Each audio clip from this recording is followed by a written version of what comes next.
j'espère que vous allez bien. Aujourd'hui, c'est ma vidéo spéciale de Saint-Valentin et je suis tellement excitée de filmer cette vidéo-là parce que je vous reviens avec une nouvelle vidéo spéciale. Je réagis à vos pires histoires de X.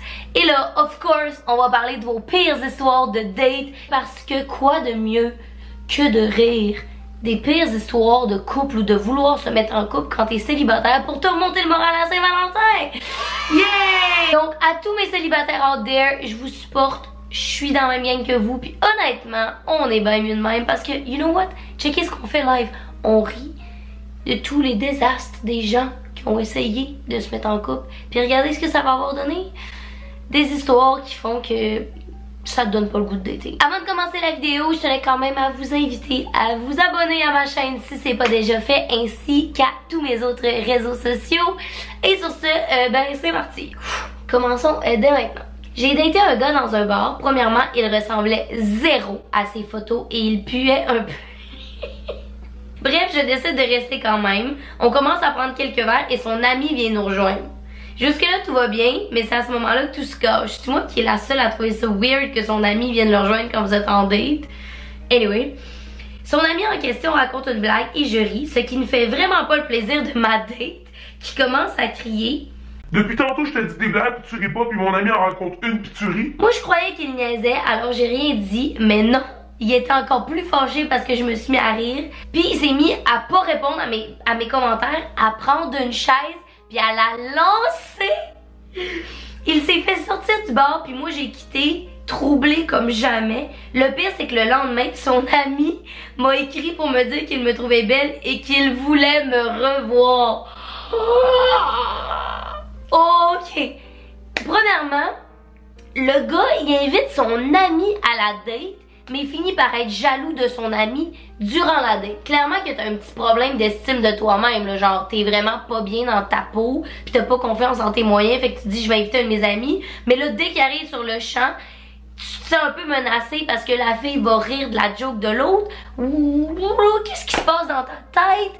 Deuxième des choses, que l'ami t'écrive après pour te dire ah ben moi finalement j'ai passé une belle soirée, ça te tente de me revoir. Oh mon Dieu, le malaise. Attachez votre truc, ça part pour une autre histoire. Je me rends chez X pour une first date. Après quelques heures à parler et des rapprochements de plus en plus intenses, on décide finalement d'aller dormir. Je me réveille 2 heures plus tard avec les pires crampes de ventre. Je me dis que ça va passer. Je prie pour que ça passe en fait. Mais non, ça fait 5 minutes et j'ai encore tellement mal au ventre que mes yeux en pleurent. Prenant le risque de réveiller ma date et ses colocs, je décide de me lever et d'aller aux toilettes. Je me sens libérée. Je me sens libérée. Merci pour tous les détails. Je tire sur la chasse d'eau, mais ça fonctionne pas. Oh non. Et je me dis que je peux pas tirer une deuxième fois. On s'entend que c'est gênant. Après le deuxième essai, le tout n'est pas encore disparu. Je panique, j'ai des sueurs froides, je réfléchis, j'essaie de penser à une solution. Je me dis que de flusher une troisième fois serait vraiment pousser ma loque. Je me demande si je devrais prendre la crotte dans mes mains et l'acheter aux poubelles, mais je pense à l'odeur qui pourrait persister puis je me résigne. Voyant aucune autre option, je décide donc de prendre mon sel et de me commander un Uber. Ma date m'offre de rester couchée en attendant mon lift, mais je me dois de refuser ayant trop peur de pas être capable de me retenir de chier dans son lit. Ils ont des histoires de caca, c'est la chose la plus drôle au monde. Personne n'aura vécu un retour à la maison aussi satisfaisant, j'en suis convaincue. T'as-tu chié dans ton Uber? C'est ce qu'on se demande tous, je pense. Je commençais à voir un gars, puis on s'était vu 2-3 fois, et un jour, je l'ai croisé au bar. Je vais lui parler, et il avait l'air assez saoul. Pas longtemps après, on s'embrasse, puis il finit par me demander d'aller chez lui. Je le suis en me disant que c'est ok, vu que je le connais. En arrivant, je remarque qu'on va pas dans la chambre qu'on allait d'habitude. Alors je dis, hey, ta chambre, c'est pas celle d'en bas. Et il dit, non, ça, c'est celle de mon frère. Turns out que c'était le jumeau identique du gars que je voyais. On a tous ri, mais j'ai revu aucun des deux. Ben j'espère!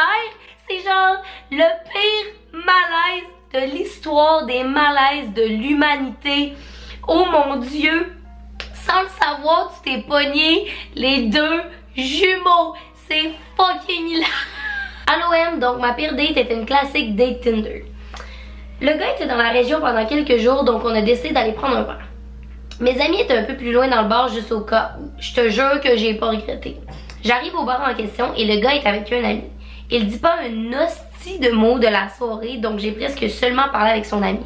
C'est quoi l'histoire d'amener votre ami dans une date? Je comprends pas. Vous êtes en date puis vous invitez quelqu'un en wingman, un third wheel au cas où que ça aille mal, je comprends pas. Les deux phrases qu'il a dit dans la soirée, c'est « Hey Joe », le nom de son ami, tu devrais aller essayer de fourrer la petite blonde, elle a un cul de malade. Et l'autre phrase qu'il a dit, parce qu'on va pas adresser la première, parce que je me dis, si elle me dit que c'est elle la première, l'autre doit être encore pire, tu sais. Quand je suis allée aux toilettes, il m'a dit, On le sait bien, 2 filles aux toilettes, c'est certain que vous avez fait de la coke. En tout cas, moi, c'est ça que je fais avec mes amis. ben écoute, merci de nous partager à quel point t'es un coquet dans une première date avec ton ami à qui tu conseilles d'aller coucher avec la petite blonde au magnifique postérieur. Mais je pense pas que c'est un way to go pour gagner le cœur d'une femme. Mon humble opinion, là, t'en fais ce que tu veux, mon petit gars, là. J'ai juste décidé de m'en aller. Bravo, c'était probablement la bonne décision. Je pense pas que ce gars-là mérite d'être le père de tes enfants. Il m'a juste écrit le lendemain, c'est plate, je t'aurais bien fourré. Mais le langage, les amis, on est en 2020, pouvez-vous être un petit peu plus civilisé et poli? Une petite histoire courte pour la route. C'était ma première date à vie, on a mangé un resto, puis j'ai tout revomi, ma bouffe, sur lui.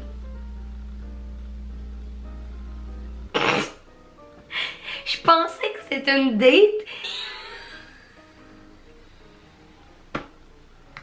Elle m'a fait un pitch pour une compagnie pyramidale. Tout fait que tu t'en vas en date avec une fille puis tu penses qu'elle est vraiment donne pour toi puis tout ce qu'elle veut faire c'est t'enferroper dans son histoire pour faire du cash sur ton dos. Man, je sais pas si c'est triste parce que t'es fucking naïf ou comme ça fait juste pitié ou elle est vraiment bonne dans ce qu'elle fait. C'est peut-être ça aussi dans le fond, à voir. Aller dans une date et découvrir que le dude il a fait de la prison pour homicide involontaire. J'ai été en date puis j'avais la gastro, j'avais l'air de rien puis je faisais comme si rien n'était jusqu'à ce que je me chie dessus.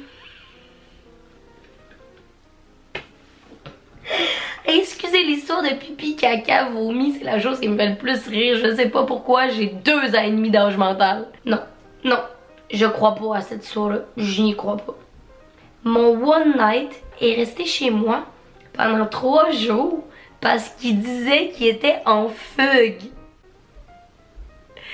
Fait qu'il te prenait pour une maison de jeunesse, celui-là. Il s'est dit, comment je vais faire pour être en fugue puis que ça passe bien? Je vais aller sur Tinder, je vais me trouver un one night puis m'en rester là. Hey, les gens, sérieux, c'est-tu si compliqué que ça? Alright, quelques dernières pour la route, mais j'ai l'impression que je pourrais continuer à faire ça toute la nuit, tellement que j'ai du fun présentement. Je suis montée à Montréal pour un gars. Elle vient du Sherb, la fille. On s'est parlé un peu avant et sans vraiment s'en vanter, mais quand même un peu, j'en ai déduit qu'il avait beaucoup d'argent puis qu'il avait une bonne carrière. Il m'a donc amené souper dans un resto ultra fancy italien. Le serveur, qui est un Italien, vient nous expliquer le menu. Bien entendu, il a un gros accent, mais c'est relativement comprenable et c'est cute. Quand le monsieur part, il me regarde, la date, et il me dit « J'ai rien compris de ce que ce Chris-là vient de me dire. » J'étais comme un peu sur le choc puis vraiment mal à l'aise, mais j'ai expliqué le menu puis il a décidé finalement de prendre un spaghetti bolognaise. Rendu là, je juge pas, mais il y avait plein de choses typiquement italiennes, mais bon, il a commencé avec la base, c'est chill. Il a renvoyé son repas 3 fois pour un spaghetti. La bouteille de vin, parce qu'elle était pas à son goût, il l'a renvoyé. Le souper, il l'a renvoyé 3 fois. J'étais fucking mal à l'aise, c'est un spaghetti. On est ensuite allé faire un tour dans la grande roue au Vieux-Port, puis il me dit, rendu en haut, j'espère que t'apprécies la vue présentement parce que ça m'a coûté fucking cher. Dude, si tu veux pas l'emmener en date pis que t'es de mauvaise humeur, reste donc chez vous. Rendu en haut de la grande roue, il a commencé à être un peu cuit pis ça me faisait peur pis j'étais pognée dans une grande roue pis j'étais vraiment mal à l'aise de ses commentaires. Mais bon, je suis quand même allée chez eux pour écouter un film chez lui. Mettons dans les bonnes décisions que t'aurais pu prendre, c'est peut-être de t'en aller, mais je comprends que t'étais comme ok, you know what, notre première date, c'est facile de voir des red flags pis tu sais, on dirait qu'on excuse souvent les gens, je peux comprendre, ça m'est déjà arrivé aussi. Fait qu'on continue. On a commencé à écouter Harry Potter. Puis là, je sais que dans les commentaires, vous allez rire de moi qui dit Harry Potter et non Harry Potter. Je suis désolée, je viens du Saguenay. Hi. Et tout le long du film, il s'est mis à insulter Hermione. Clairement que le gars, c'est un frustré, là. Comment tu peux insulter Hermione, qui est un personnage fictif dans un film? Il arrêtait pas de dire She's so entitled, what a little bitch. J'y laisserais même pas me parler de même. Voyons pour qui elle se prend à elle. Sérieux, t'es un dérangé. T'es un dérangé. Tu te choques après un personnage puis tu dis que c'est une little bitch. Puis on parle d'Hermione ici. Personne n'insulte Hermione dans la vie, ok? C'est clair? Donc après une heure, j'ai faké qu'une de mes amies faisait un mental breakdown puis il est venu me porter chez elle à 2h du matin en me disant à la fin, quand je suis arrivée chez mon ami. Après tout ce que je t'ai donné durant la date, tu devrais rester chez nous, what the fuck? Il était vraiment piste. Sérieusement, là, une chance que t'as pas resté chez eux. Imagine qu'est-ce qu'il t'aurait fait. Le gars, c'est clairement un violent fucké, là. Genre, il était en crise toute la date. Tout ce qu'il te donnait, il était comme, j'espère que tu vas me donner de quoi en retour. Puis il était clairement mad contre toute l'humanité en général et contre les filles. Parce que comment tu peux être mad contre Hermione, qui est comme le summum de l'espèce féminine dans ma catégorie à moi. Genre, ces gens-là, là, ça mérite de rester tout seul. Merci. Je suis allée rencontrer un gars dans un resto déjeuner. J'allais au secondaire avec, mais je le connaissais pas vraiment. Ce qu'il faut savoir, c'est que je suis pas vraiment quelqu'un qui prend le temps de se mettre chic ça tous les jours. I mean, pour sortir au resto ou pour les occasions spéciales, oui, mais sinon, non. Le gars, dès mon arrivée, m'a dit « Ah, j'aurais pensé que tu t'aurais chic ça un peu plus que ça. » Un peu malaisée, j'ai souri, j'ai laissé passer, même si ça commençait vraiment mal. En effet, ça commence mal, ça commence avec un punch d'en face, man. Le lunch continue et tout le long, il me faisait des calls comme ça. Un autre exemple, il m'a dit « Est-ce que tu vas arranger tes dents ou tu vas les laisser comme ça? » J'ai 2 dents en bas qui sont croches, mais ça se voit vraiment pas. Je lui ai dit straight up non, puis si ça fait pas ton affaire, tu sais quoi faire. Il a dit ben nous deux, ça ira pas plus loin. À quel point l'esthétique était plus important que ce que j'étais intérieurement, I mean, je crois pas être laide à ce point-là. Je viens d'aller te stalker, pis t'es vraiment chaude. Ce gars-là, c'est juste un whack, vraiment dégueulasse, qui a tellement pas d'estime de lui-même qu'il a besoin d'une fille parfaite à côté de lui pour se sentir bien. Ok, j'ai gardé cette histoire-là pour la fin parce que je suis complètement sidérée de la tournure de cette histoire-là. C'est pas mon histoire, mais une de mes amies m'a déjà raconté qu'elle est allée dans une Tinder date et que le gars lui a fait un super beau souper puis que c'était vraiment sweet et tout, qu'il a préparé à manger puis tout ça, puis qu'après la soirée, elle se sentait vraiment pas bien, fait qu'elle est rentrée chez elle puis ça a empiré, elle avait des maux de ventre puis tout, puis elle a fini par aller à l'hôpital parce que ça allait vraiment pas. À l'hôpital, elle a fait des tests et en gros, ses douleurs, c'était son corps, j'ai des frissons, qui rejetait ce qu'il avait mangé parce que c'était de la viande ou de la chair humaine. Est-ce que vous voulez que je répète l'histoire? De la viande ou de la chair humaine. Le gars lui a cuisiné de l'humain. Je suis en train d'écouter un film d'horreur. C'est pas une vraie histoire. Ce n'est pas une vraie histoire. La personne qui m'a écrit ça, c'est une joke pour me faire freaker le jour de la Saint-Valentin. J'y crois pas. J'y crois pas. Je pense que suite à cette histoire-là, on peut se dire que c'est une bonne conclusion à cette vidéo-là. Hein? J'ai littéralement des frissons depuis avoir fini de conter l'histoire. J'en ai encore présentement. De la misère à me remettre de mes émotions. J'ai le goût de vomir. Je peux pas croire. Oh. Alright, j'espère que vous avez apprécié la vidéo. Si oui, n'hésitez pas à laisser un petit thumbs up, à vous abonner à ma chaîne si c'est pas déjà fait. Dites-moi en commentaire si vous voulez une partie 2 à ce genre de vidéo-là. Et sur ce, nous, on va se revoir très très bientôt dans une prochaine vidéo. Bonne Saint-Valentin, là, je vous aime.